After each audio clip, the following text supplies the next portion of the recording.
of your face. Clap. Yes. Okay. Just Well, I did one right before that's going to confuse one you. more. One more. Just so we can sync the sound up. Thank you very much. And yeah, answer questions too. Look at him and pretend that you're Ishmael. Yeah. Okay. So, Emma, you've been a counsellor in the area for 10 years. Can you just give us a little bit of context as to what it's like to be a counsellor in North Kensington?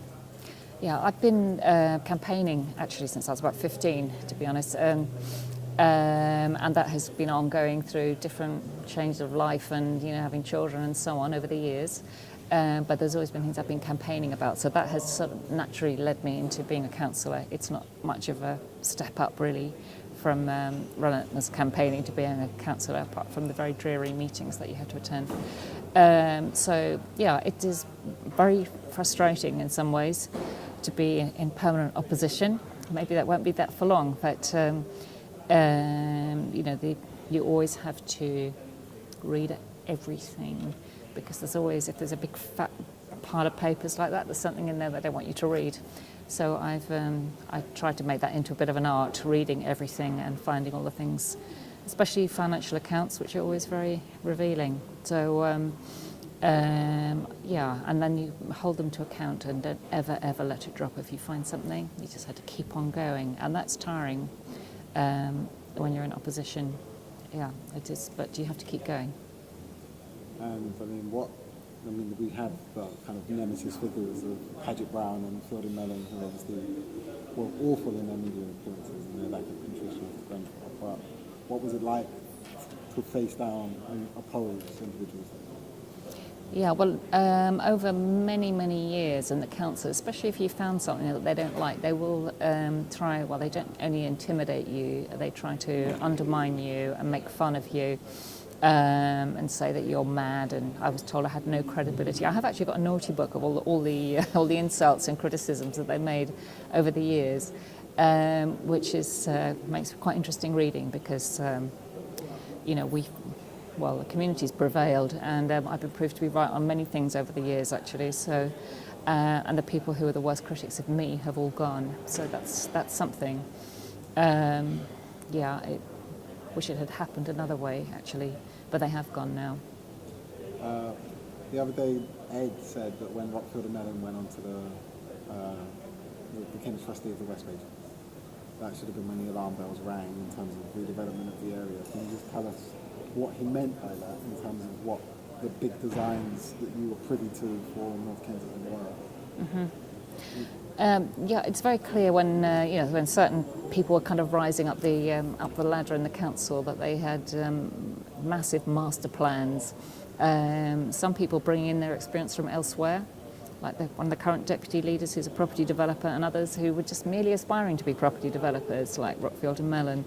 So I think he was using it as practice. I don't know.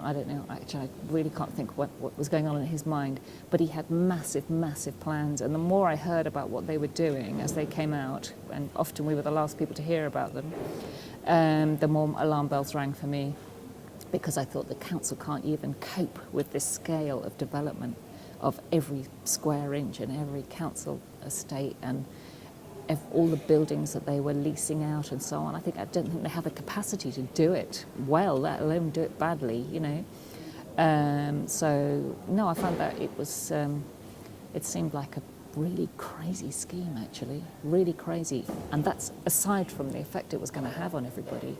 I thought it was just not doable, actually. And there's a lot of people who say that you can't look at what happened at Grenfell without looking at those regeneration plans. How true do you think that's? What was very clear that as all the different estates and different areas that they wanted to develop, they were cutting back on all the repairs and maintenance. And they've been doing that for years, very deliberately, in this process we call managed decline, where it's kind of deliberate. And they do that deliberately, I feel, to wear people down. They go, oh, well, it's all full, the pipes are leaking and it's such a bad state, and we need development. And I think they do that deliberately to soften people up. So that's part of that. And if indeed it is proved, as we all believe, that a cheap job was done, if that's proved, what we think it probably will be by next Easter, maybe, then that will be, confirmation of our worst fears. which is that it has all been a deliberate long-term plan to underinvest in all our council estates, and that's a very, very sort of deterministic and unpleasant warfare, actually, against people with low incomes. So that's what people call the decant housing policy of RBKC. Can you just explain what the decant housing policy is? Yeah, well, when people are moved out, we've seen it at Wannington Green. Wannington Green was the first social housing estate to be developed, the first post-war housing estate to be developed in the borough. And that's Catalyst Housing. It used to be Kensington Housing Trust. That's Catalyst Housing. Again, it was one of these ones that had already merged. We're seeing lots of mergers now, which are quite alarming. But they're all about making money somehow. And what they did there was they kept on decanting people out, saying, you're going to come back, you'll be coming back soon, you'll be coming back soon. And then they just don't. People don't, because they don't come back. Sometimes people are fine where they've been moved to. And sometimes there's nowhere for them to move back, especially larger families. And that mitigates completely against particular communities who might have 3 or 4 children and have their granny living with them, which isn't unusual. So that's definite ethnic cleansing by the back door, actually. So that, they will move people out. Sometimes they move people around the estate if they want to keep them there.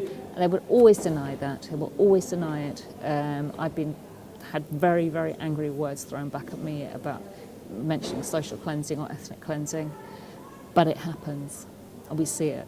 I see it. I've been looking after people who are being socially or ethnically cleansed for many, many years, and it's absolutely heartbreaking being so little you can do as an opposition person apart from trying to hold them to account all the time. And it's a big thing to say, social and ethnic cleansing of this area, but people call it a failure of state, what happened after Grenfell. The failures have been endemic.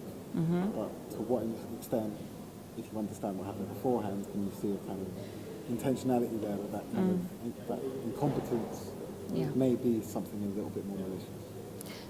I'd hate to think that the fire was in any way deliberate, but the failure of the whole process was seen in all its worst possible form with that fire. Not only the people who we found were living there, the communities who were living there, the people who were, apparently they're saying that they were moving people with disabilities into the lower floors. That was a part of a plan because, and if that, somebody had told me that was true, I don't know if it's true, but I haven't seen the letters yet, but that was apparently true. So why were they moving the most vulnerable people into that particular building, which when they were being moved in, there were no plans for refurbishment. Actually, the building was in a very poor state. It took years and years of campaigning for the residents to persuade the council and the TMO to agree to refurbish it, even before they decided what they were going to do to it. I've seen years, and they have denied it endlessly, but I've seen years and years and years of the Conservative councillors looking down their noses at social tenants, and they cannot deny it, and they're still doing it now. When the now leader of the council said, we were complaining about putting up fees at the nursery, and she said, well, they can just apply for more benefit. She thinks everybody who sent their child to a nursery was definitely on benefit and they could just apply for more. There's that gulf of understanding I find absolutely shocking. How can you live in this borough and not have any understanding at all of how people live and how people earn their money and how proud some people are and they don't want to apply for any kind of help at all, and how some people are forced onto it and some people just know they need it and they accept it. It's that gulf between, it's that us and them mentality that I've never ever could understand. I never understand it. That kind of contempt for working class life, in many ways there's nothing more illustrative of that than the treatment of Eddie or Ed the Farmer, historically, but also particularly around the redevelopment of Grenfell. He gave the warning signs and was ignored. Just explain how that can happen within the structures of architecture. Yeah, and having been a councillor for many years, I know that the TMO had a blacklist of vexatious complainants, as they called them. They were people who were blacklisted, and if they were regularly complaining about the conditions, and they were very articulate about it, and writing letters and complaining via the councillors and so on, or even getting in the press sometimes, they were put down as vexatious complainers, and then their actual complaints were ignored. My policy has always been listen to the words, not the volume. If people are shouting loud, listen to what they're actually saying, not how loud or angrily or whatever, how they're saying it. But they would just listen to the volume and not the words, which is completely different. So yeah, the attitude towards people warning about fire safety, of all things, are absolutely despicable. It's just despicable, and it says it all, really, that they were sent letters of cease and desist letters because they were complaining about fire safety. I mean, my God, I think it's, I just find it, it's unbelievable that anybody could think so little about people concerned about their and their neighbours' safety, that they would send them a legal letter to tell them to be quiet. It's unbelievable. You must be proud of North Kensington after all you've seen since the fire. I mean, it's... Yeah, I mean, anybody who lives up here knows that that's what we're like. You know, we're like that anyway, and it was brilliant that all those campaigns all the campaigns around the Westway were already connected. So on the morning of the fire, they just snapped together, WhatsApped, and off they went. That was brilliant. And we've seen the best of North Kensington. Of course, all those communities and all those people were here already. We knew that. But a lot of people think it's something new, but actually this is what we're like around here. And I know that from having lived here most of my life, that that people are fantastic and they help their neighbours, and it's like a little village, actually. It doesn't look like a village, but it is. But while there's been an amazing community response, we've seen failure after failure now, right? For instance, when statutory services were based out of RPT and the Westway, things fell down. They've been taken on the car, the key worker system, those failures. Can you just maybe take us through the kind of history since Grenfell and the kind of issues that you've seen and what the community have asked you to kind of deal with? Yeah. If you can? Yeah, and I was really shocked at the first few days at the total absence of the council. I thought it was really shocking. I saw the leader and deputy leader being filmed on the first day looking absolutely shell-shocked, as we all were, and then that was it, they'd gone. They were completely gone. There was nobody, there was no help. There were a couple of TMO employees who actually lived there who were helping, and they'd come out as residents, not as employees. So, I mean, there was a massive vacuum of support for the first few days, and there are people. I have friends who are councillors and who are housing officers and social workers and other councils.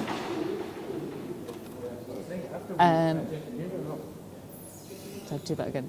Yeah, just that Yeah. little bit. I have friends across London who are housing officers and social workers and emergency planners from all over London, and they had all been told on the morning of the fire by their councils, you've got 2 weeks off, go and help.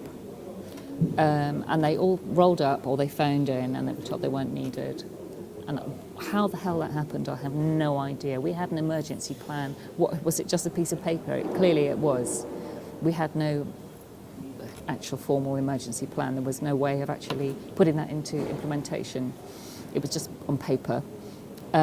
So my friends were calling me and saying, what's happening, you know, because we know people that need us, and they're turning us away every day. There were doctors coming in and offering their help, and they were all turned away. I mean, how that could have happened, this, I say, massive vacuum of care or understanding of what was needed at that time was really, really appalling, absolutely appalling.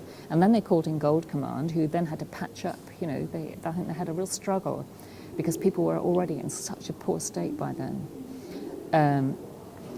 There were, it's been denied, but I know there were people sleeping in parks because I met them, you know. There were people sleeping in parks. They were too afraid to come forward. They didn't even want to go in a building. They were so frightened, some of them, and some of them undocumented or weren't sure about their papers or what their immigration status were, and some people just terrified. And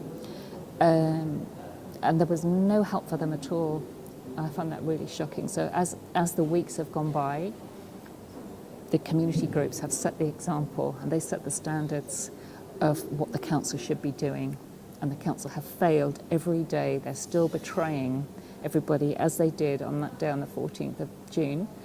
They're still betraying our communities every single day, that somebody is left forgotten in a hotel, lying in their own poo, which happened because the carer forgot about them. She left off the system for a day. I've had endless stories about the failures. And when I'm meeting people now, 4 months later, I see their mental and physical health deteriorating. I had a meeting yesterday with the local health services, and we're trying to work out ways of bringing people in, because some people won't leave their hotels. They won't come forward for help. And how can we do it? We're trying to work out ways of doing it, which isn't threatening. It's very hard, and as people are getting worse and they're losing hope, and that's appalling after 4 months. This isn't an interview question, I'll just say quickly. Next Thursday, I've booked the boardroom at the Westway Trust at 4 o'clock to get advocacy services collectivising so that we can run an intervention that's non-statutory to be able to make sure that people aren't, the borders are protected. So if you or somebody from your team would like to attend, that'd be great. Eve the Wood is working with me on it, but if anybody else. Okay, when is it? So next Thursday at 4 o'clock. Thursday at 4. I don't know what I'm doing. If I can, I will. But that'll be the advocacy project, and I've asked them to call in other advocates so that we can have a kind of umbrella service that we create, and at least try and get that into the code, or at least have it present within the community somewhere. Yeah. Okay. No, that's fine. Okay. I had a question. You can answer it down. We just spoke to Eve Allison, and obviously it's a different area of But she said that we asked her if she had information about payments or whatever stuff like that. She said that the council was withholding that sort of information from her because of her ethnicity. I mean, have you had any kind of experiences of that kind of stuff, or have you answered that? Yeah, I mean, for the record, Yeah. she blames everything on that, Okay. What do you mean about payments then? Let's talk about institutional racism. Yeah. Right? Okay. Is there proof that we can corroborate that there has been institutional racism after Grenfell?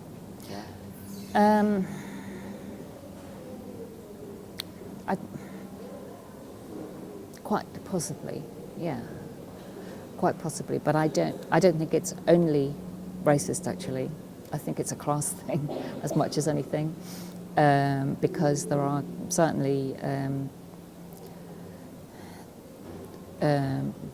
white and other ethnicities who are also being dealt with very, very poorly.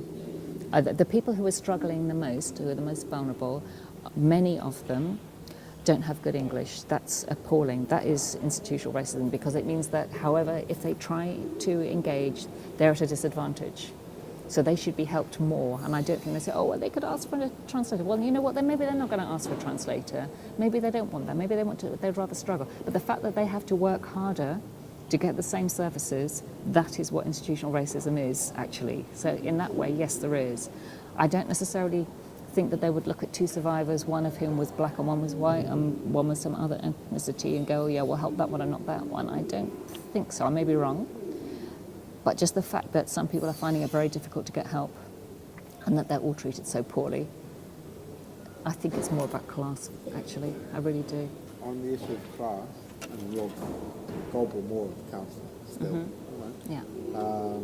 Goulburn Ward is the poorest ward in North Kensington, one of the poorest in London. 4 out of 10 children growing up in child poverty. Yeah. Average age of a Moroccan man, I believe, to be 61 years old. Yeah. Can you just talk about the polarities of this area, particularly as they pertain to class? In Goulburn. In Goulburn and North Kensington, but particularly Generally. through your experiences of Goulburn, to look at what, because people hear Kensington, they hear North Kensington, they don't think Grenfell Tower. They may well be now, but for a long time they thought Notting Hill. Right? They thought Hugh Grant, Julia Roberts. Yeah. Yeah. I've been talking about inequalities here for many, many years, and so some of the information that's gone out about the inequalities, like, for example, Goulburn being the joint poorest ward in London, is research I did for years and I've shared out, and that's absolutely fine. I don't mind about that. That's been one of the things I feel passionately about. Inequalities are now getting worse here, actually, because people like public sector workers and all those skilled and semi-skilled people, their salaries have remained stagnant while everything else goes up. Whereas wealthier people, their incomes are going up and up because their houses are worth more, and whatever it is they're doing in their lives, they're profiting. So the inequalities have got worse from that point of view. I think a lot of people who come to live here because they like the area, I've found where I live, the other side of Ladbroke Grove, that a lot of creative people, they just like this, they just like the vibe, and they're not necessarily politically one thing or another. As I've knocked on the doors of very fabulous houses stuffed with gorgeous art, and they're all hardcore Labour supporters. There's lots of them around, as we know. So, you know, it's not always what you expect, but there are people who come in and they say, oh, because I had a lovely house, I didn't think we'd have people like that living next door. So there's been quite a bit of that as well, actually. And you know what? They come here and bought a fabulous house, and it's a little bit less expensive than it may have been somewhere else. That's what you got. You got a blessed neighbourhood, and don't you dare look down your nose at people who live here. We've been here a long time, you know. Yeah. So I mean, I think that's slightly different from the class system as such. But I do feel that some people on the council, it is a class issue. You call it a class war in the past. For some people, not everybody. Yeah. But there are individuals fighting a class war from the ruling class within RBKC Council. I do see that sometimes. Yes, I do. And that's the worst side of it. You know, it's really archaic, the way they run the council. I've got friends who are Conservative councillors elsewhere. They're just normal people who care about things and have dodgy politics, you know? Whereas they're dinosaurs. Many of them are absolute dinosaurs. Some of the things I've heard over the years would make your flesh creep, really. Some of them have now gone, thank heavens. But that is still there. It's an archaic system mirroring something that I don't like the look of one little bit. I really don't. It's the worst aspects of that kind of class-ridden conservatism, actually. And I mean, with everything we're talking about, I don't think you can isolate it to one thing. You won by 20 votes this year, right? So you went from being a councillor to be MP in a place that's never been Labour, right? Maybe due to a bit of gerrymandering that the Tories were kind of, they shot themselves in the foot a little. But I mean, whatever all of these things are, could you just tell us a little bit about the shock that was? What, me winning the constituency? Yeah, I think, you know, many of the Tories had completely misunderstood how it works out there, and what we do actually have in common with a lot of the compassionate Conservatives, or whatever you want, One Nation, whatever you want to call them. There are far more people who care about the area they live in, would rather pay a bit more tax. You know, they may not have a deep understanding of how other people live, but actually they do care about it. In their little bubble, they didn't see any of that. And I know by going around, which I always have done, and knocking on doors all over the place, and having lived here nearly all my life, that we're a massive, massive mix of people. And a lot of people care. They really do care about each other. So the contempt that some people at the council feel for people who earn less money than them is not shared by everybody.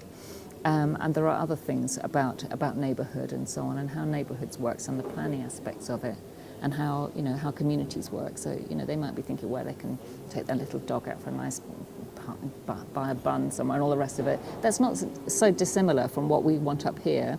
Where you can go meet your neighbours and have a nice time, and it's relaxing, and the post office is there, and the laundrette or the dry cleaners are there, all the things that we want on our doorsteps. It's not dissimilar from other places in the borough. They're really not at all. They just look a bit different because different people live there. But it is the whole idea of neighbourliness and community is also in those areas. It's different up here, it looks different, and it's nicer up here actually, but it's not dissimilar. And I think they missed out on that completely. They totally missed it out with this raging, rampaging development that's come through the borough, and the council has been 100% complicit in all of that, with all these outrageous developments which are sitting there with empty flats. You know, when you replace or you allow the replacement of a 700-bed hotel, the Beer Hotel on Kensington Road, when you allow a 700-bed hotel to be replaced by a massive, not very good-looking block of 97 luxury flats, only 4 of which I ever lived in, that is not only bad for the neighbourhood, it's bad for the whole of Kensington High Street, because there aren't people coming and going and buying things. So Ken High Street is struggling, having lost that, you know. It's and these things are so basic to proper neighbourhood planning, actually. And I don't think they've ever been able to see that. On the point of that, I mean, you've now got people proposing independence in North Kent, the Republic, which obviously thumbs the nose of the monarchy, but you've got that on the one hand, you've got people who are a bit more pragmatic, looking at how to get localism acts to work in their favour, to subvert it, to be able to get neighbourhood planning. And then you've got people who support calls for commissioners because of the necessity to provide statutory services. Yes. And I'm aware I'm asking an MP here, but where do you stand on All of those. I support democracy, and I certainly encourage democracy, and it would be very healthy for the council to have a mix of councillors, a really good mix of councillors. I think it would be far more lively if we had people who were used to campaigning, who came from, you know, who have been elected by their local organisations and groups and campaigns. And wherever they come from, I welcome a much healthier and more representative mix. Is that diplomatic of me? What about the Republic? If we were to overthrow the monarchy through North Kensington, would you be happy?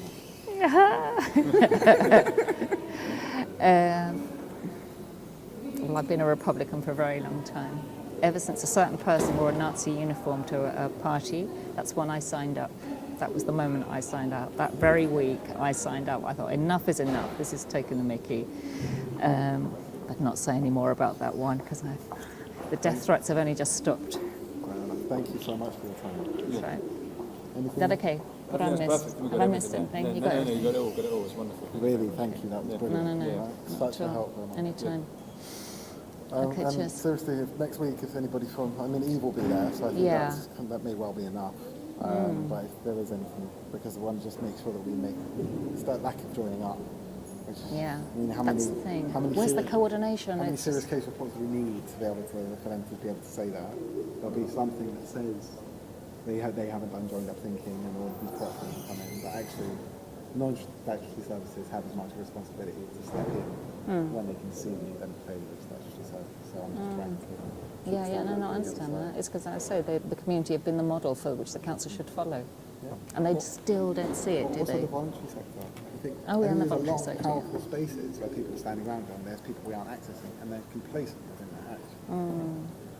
It's like we don't know where they are, and therefore that absolves them of all responsibility, so they can stand around and say, oh, if only. It seems to me to be something that exists. I just want to kind of poke them into activity. Yeah. All they keep saying is, you know, will you hand? Oh, if you meet anybody, will you hand them on to us? Will I hand them over to the government? No. I say because we have to ask permission. So well, a certain Minister of State is saying that Secretary of State has asked if I can hand your details, and they go, no, they would rather be looked after by me, thank you, because there's no trust. It's mad, isn't it? There's just total lack of understanding. There's just I don't know if they ever will, this gulf between that and what's happening over here. It's massive. But hopefully they've got enough warning signs this year. Yeah. They need it. Gonna foresee them though. Yeah. What's the rest of your day looking like? Oh God. I got a Labour group a Labour group away day starting at 5:30. I'm not recording now, are you? No. They get quite lively. The last Labour group meeting, they all ended up shouting at me, which was quite fun, and somebody was recording them for posterity, so that was quite interesting. Because you have enemies within the Labour group. They're just awful. They They just yell at me. They hate me. So Emma was put forward because they were also complacent that there was the Tories won by 7,000 votes. Yeah. So they didn't give us a chance. I don't have a chance. So they thought, well, let's just flush out Corbyn, just like they were doing at the national level. They Yeah. thought they could get rid of the radicals here. Yeah, So give Emma it now, yeah.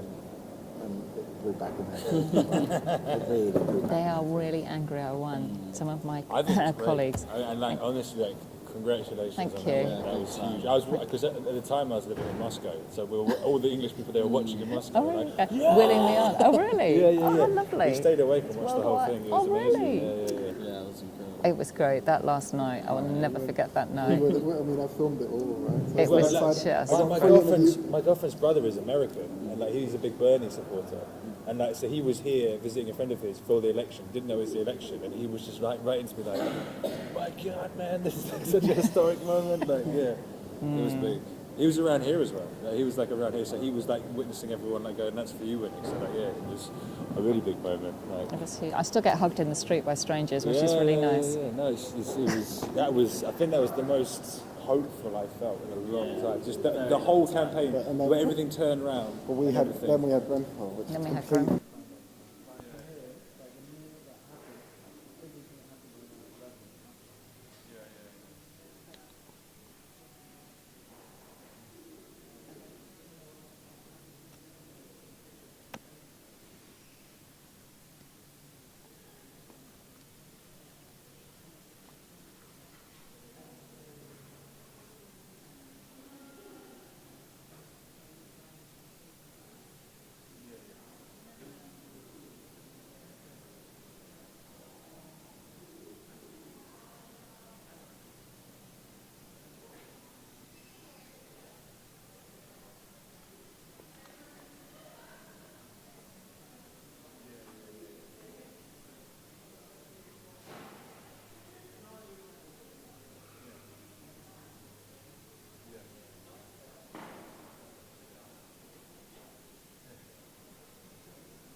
Thank you so much.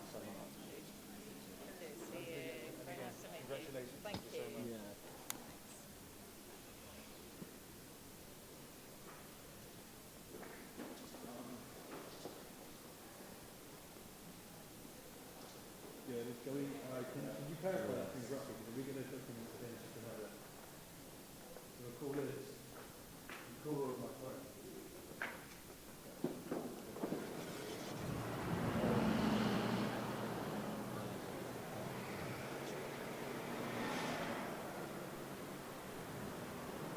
Should we walk this way?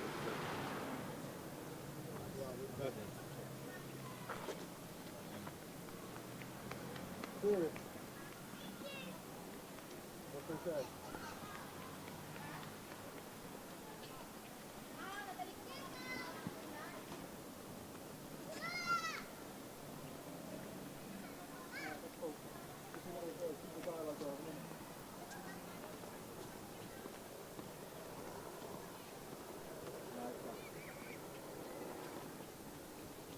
Nah, just up there. What do you mean?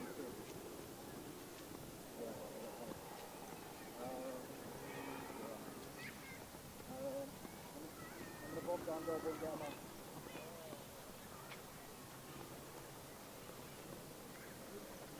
Yeah, man. Yeah, good camera, smiling. We'll go, we're gonna go get a munch from Goldborn. Yes, he's really nice. And then, what are you saying?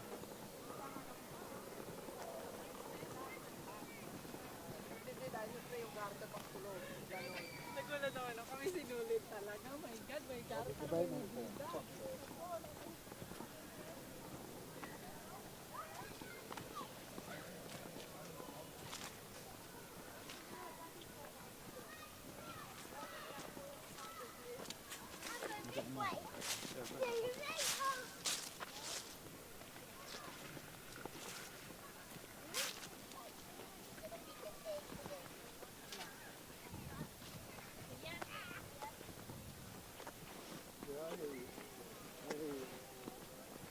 Well, we've got a lot. We've got a lot today. Even tomorrow, we've got a lot. There's too much in many ways. So that was like ended up being a 40-minute hour thing. And she said everything. Stuff. I mean, it's good. It's just good. It's a wrap. Yeah.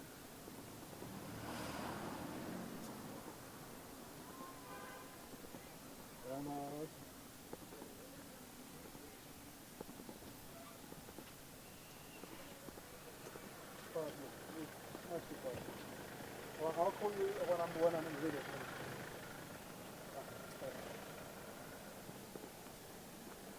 Holding the flag. Yeah? He's seeing if he can get it by Sunday. He's pretty sure we'll be able to get it. If not, nah, I don't think so. Mate, if we've got Corbyn, then this has got to let this go.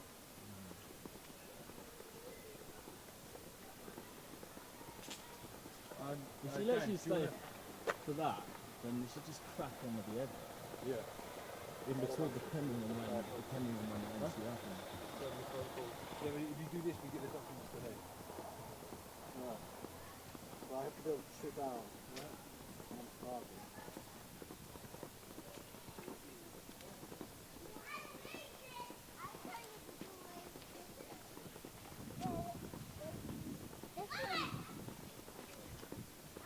We've got 15 minutes to do this.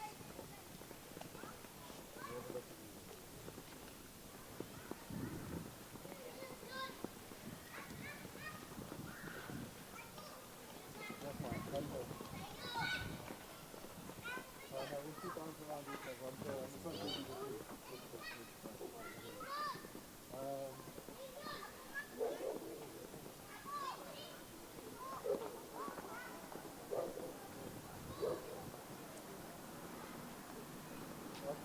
No problem. I think let's go and move.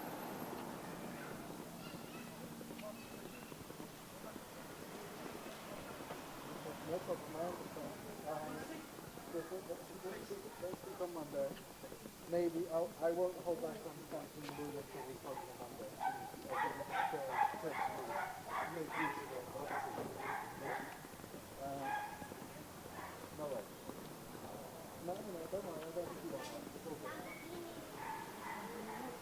I understand frustrations from the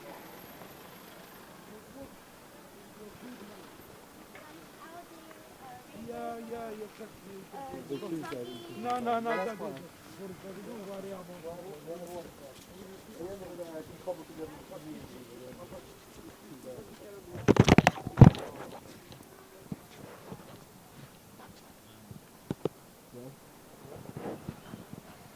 Till about